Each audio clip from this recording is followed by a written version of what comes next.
Good morning, students. So today we are going to start our next chapter जिसका हम लोग revision start करने वाले वर्क एंड एनर्जी पे।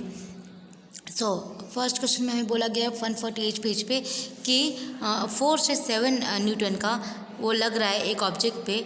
वहाँ पे डिस्प्लेसमेंट जो है वो 8 मीटर की है distance direction of the force में। तो हमें ये निकालना है यहाँ पे कि उसका जो वर्क डन है वो कितना है। सो वर्क डन का फॉर्मूला होता है फोर्स इंटू डिस्प्लेसमेंट। फोर्स हमें दिया गया है 7n और डिस्प्लेसमेंट भी दी गई 8n। दोनों को मल्टीप्लाई कर देगा आ जाएगा हमारा work done. Second question 149 page number पे फर्स्ट क्वेश्चन है कि when do we say that work is done, कि हम लोग कब बोलेंगे कि वर्क डन हुआ है। सो उसका आंसर है कि फर्स्ट है force acts on the body, की पहले है कि फोर्स है वो बॉडी पे एक्ट करेगा। देन सेकंड है कि वहाँ पे डिस्प्लेसमेंट होगा बॉडी का, ठीक है, जो किसके कारण होगा, फोर्स अप्लाई करेंगे उसके कारण होगा। किसी जिस डायरेक्शन में फोर्स अप्लाई कर रहे हैं उस डायरेक्शन में क्या होगा, उसका डिस्प्लेसमेंट होगा। देन उसके बाद जो नेक्स्ट है हमारे पास वो है कि एक एक्सप्रेशन है फॉर दी वर्क डन के लिए कि फोर्स से वो एक्ट हो रहा है, ठीक है। तो कौन डिस्प्लेसमेंट है वो कौन सी डायरेक्शन में होगा। सो जिससे हम लोग फोर्स लगा रहे तो बॉडी डिस्प्लेस हो रही, डिस्टेंस एस है, ठीक है। Direction of the applied force उसी डायरेक्शन में जहाँ फोर्स अप्लाई किया गया है। ये वर्क डन जो है डब्ल्यू होगा ऑन द बॉडी पे। तो एक्सप्रेशन क्या हो जाएंगे, work done is equals to F into displacement. Then question third है define 1 joule of work. 1 joule है वो डिफाइन करना है।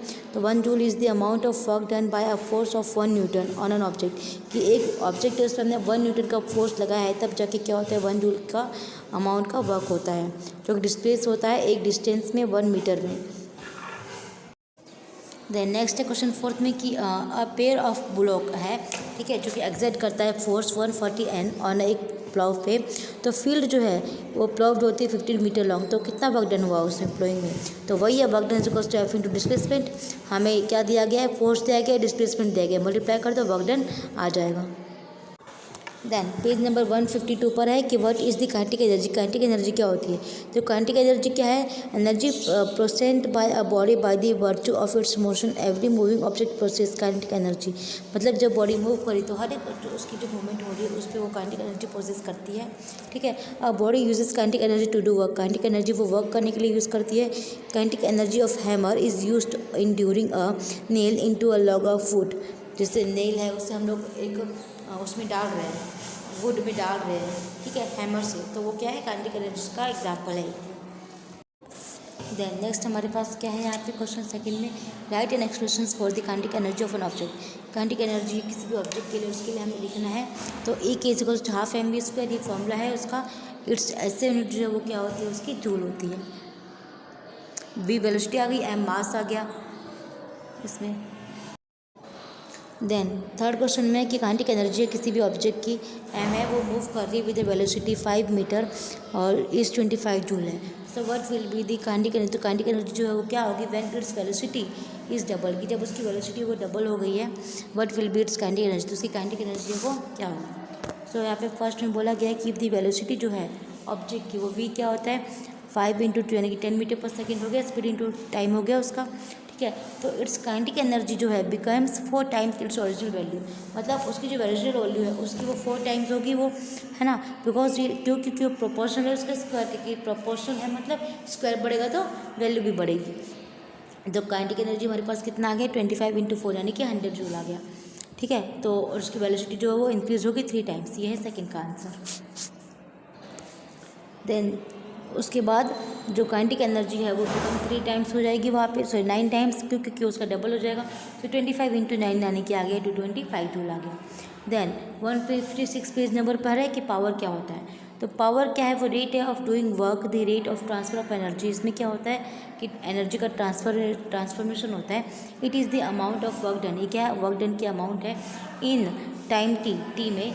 3 power is given by the expression, आप एक्सप्रेशन में गिवन है power is equals to work upon time और energy upon time, और इसकी ऐसा यूनिट है वाट, WAT।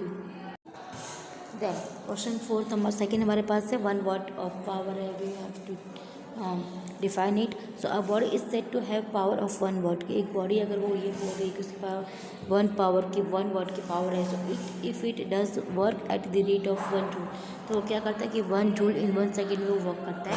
तो 1 वाट इज इक्वल्स टू पर जूल अपॉन पर सेकेंड। देन क्वेश्चन थर्ड, एक लैम्प कंप्यूटर है 1000 जूल है उसका ऑफ इलेक्ट्रिकल एनर्जी है इन 10 सेकेंड्स है, तो उसकी पावर कितना होगा। सो पावर जो है वो गिवन है, वो क्या है, एक्सप्रेशन पावर जो to work done upon time है, तो दोनों को डिवाइड कर दो, आंसर आ जाएगा 100 वाट।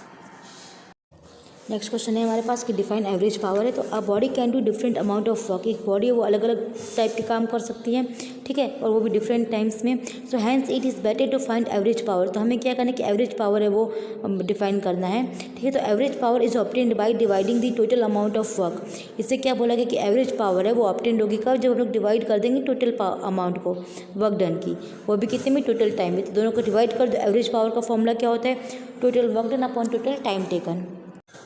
तो बस यही क्या है, हमारी एवरेज पावर है। तो आज की जो वीडियो थी उसमें हमने इंटेक्स क्वेश्चंस किए वर्क एंड एनर्जी के। आज के लिए इतना ही। नेक्स्ट जो वीडियो की उसमें हम लोग नेक्स्ट जो है इसी चैप्टर का एक्सरसाइज का जो रिवीजन है वो करेंगे। Till then thank you.